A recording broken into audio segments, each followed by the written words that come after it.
Quero partir agora para um segundo tema, Alexandre Simões. Notícia que surgiu na noite de ontem de que José Mourinho teria recusado também uma oferta da CBF para comandar a seleção brasileira. A notícia veio da Sky Sports, um importante veículo internacional, e dias antes o nome de Zinedine Zidane também foi informado como uma negativa à seleção do Brasil. Simões, como você enxerga a dificuldade da seleção brasileira em encontrar um comandante? Ou você vê como normal, já que a gente está no começo do ano ainda, e esse perfil de técnico internacional com esse peso é o melhor na sua visão, Simões? Olha, Cirilo, é interessante essa história, né? Porque os grandes treinadores do futebol mundial, eles não estão nas seleções.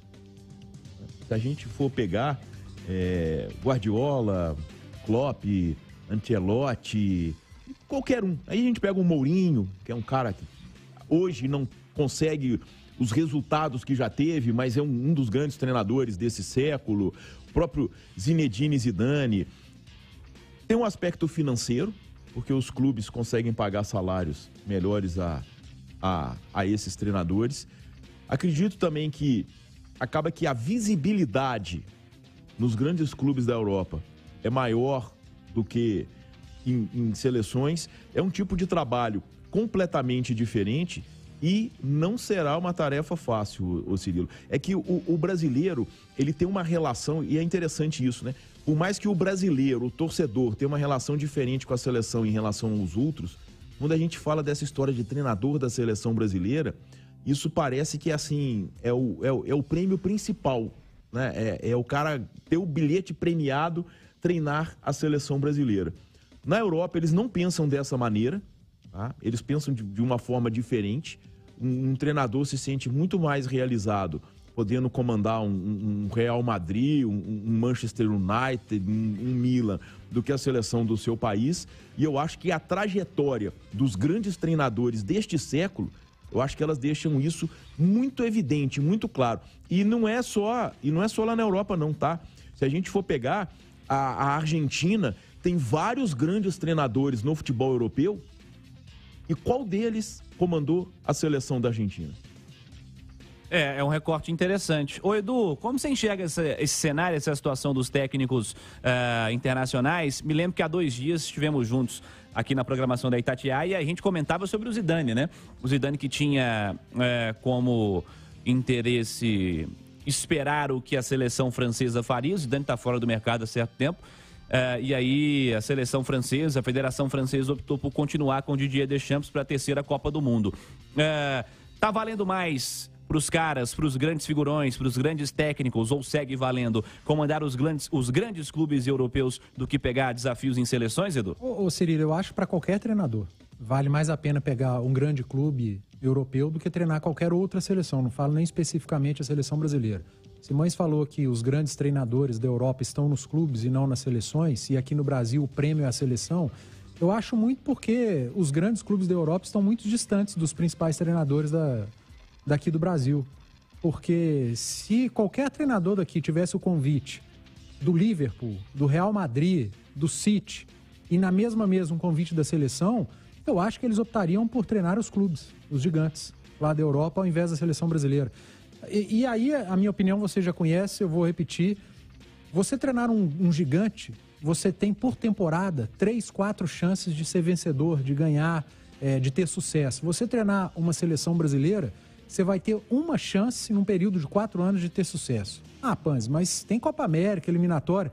Aqui no Brasil, Copa América e eliminatória são vistos como nada. Se o treinador da seleção brasileira chega em primeiro numa eliminatória, não fez mais que obrigação.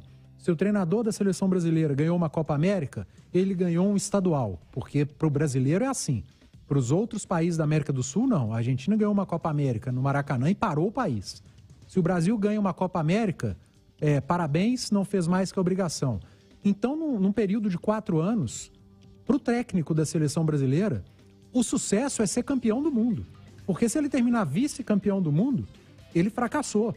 Se o Guardiola pegar a seleção brasileira, se o Klopp pegar a seleção brasileira, o Ancelotti, o Zidane, num período de 4 anos, eles terminarem em primeiro da eliminatória, ganharem a Copa América, não fizeram mais que obrigação, qualquer um faria, na cabeça do brasileiro. E da nossa também, da imprensa. Quando eu falo do brasileiro, é principalmente da imprensa.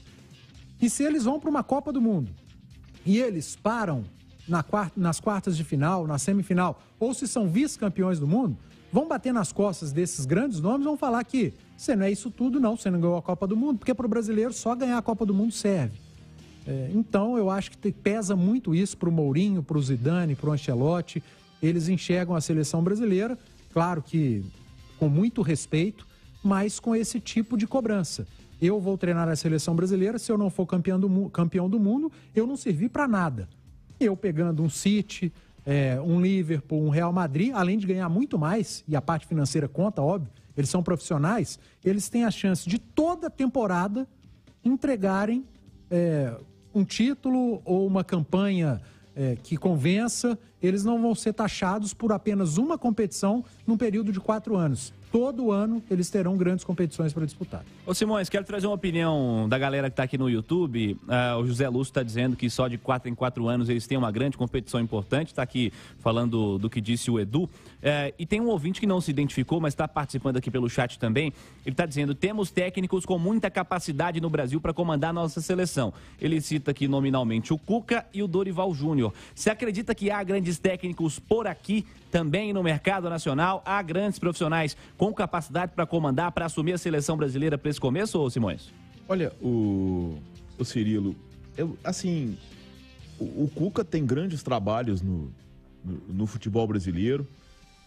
O próprio Dorival, né, vem de 2 títulos com o Flamengo, num intervalo muito curto de Copa do Brasil e Copa Libertadores.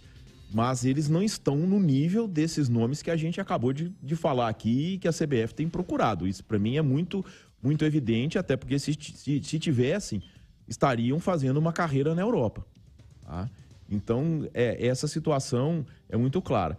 Acredito até que, diante de todas essas negativas, a CBF vai ter que partir aí para o plano... Tá parecendo o Atlético, né, na virada de 2021 para 2022. Só não pode aparecer o Toquito aí. O C, o D, o E. Tá aparecendo. Né? Tá lembrando. Isso aí, tá lembrando aquela história, né? Sendo que a CBF já tinha a definição de que o Tite ia sair. Talvez tenha esperado, se ele for campeão do mundo, vai continuar, não sei. Eu só sei, Cirilo, que o treinador que assumir a seleção brasileira, ele vai ter uma pressão histórica extra que é muito forte, mas muito forte, que é o quê? Em 2026, o Brasil completa os mesmos 24 anos que ele teve de 70 a 94. Então, desde que a história do comeu melado, né, em 58, foi o maior período sem o Brasil ser campeão do mundo. 24 anos. E completa esse mesmo período em 2026. Então isso será uma pressão absurda sobre o novo treinador da seleção. Registrar a última